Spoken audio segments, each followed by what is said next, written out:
it's astounding, you know, when you hear these stories, you know, for those people that know nothing about it, obviously. And your character, Peter, he used his background in maths and in science to analyse all this data, to put this story together and this fight together.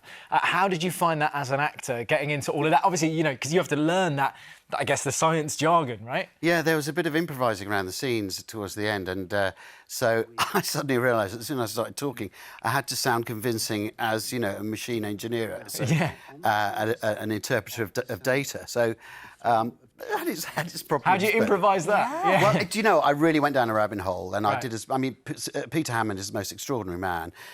He used his skills and his intelligence. He created a program where you could spot fetal alcohol syndrome in the womb, which meant that across the world, which meant that doctors and clinicians could look after the babies, make sure that they're okay when they were born. Wow. So he used that technology to interpret the data that he got from water companies. So, but I know it's all reflected glory. I mean, I've got sort of scientist glasses, but that's as far as it goes. But you made sure to meet Peter.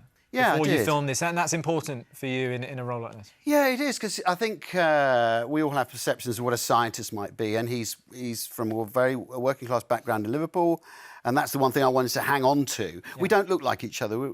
I'm slightly younger. Sorry, Peter, but but I wanted to hold on to that because I think it's quite remarkable. Someone from his background, getting as far as he did, and I very much liked him and his wife, and I spent an afternoon with them. But because I didn't look like him, I just wanted to get what made him tick.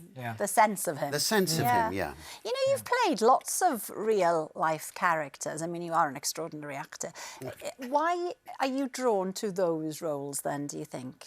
Real people? I don't know. They tend to come my way, and I think it employs all your skills.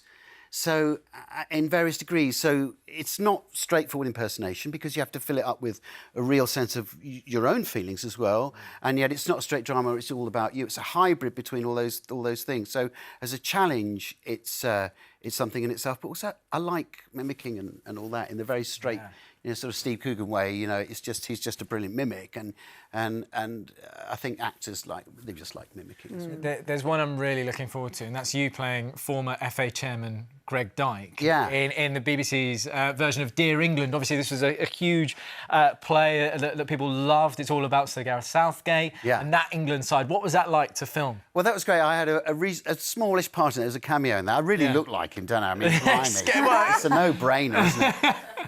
And that is a remarkable piece, and I think you've seen it on stage, haven't you, Rowan? Yeah, I've seen it on stage, And I think a lot of people have been introduced to the theatre for the first time watching that play about football. And it's absolutely brilliant. And Joe Fiennes, people who have seen him on stage.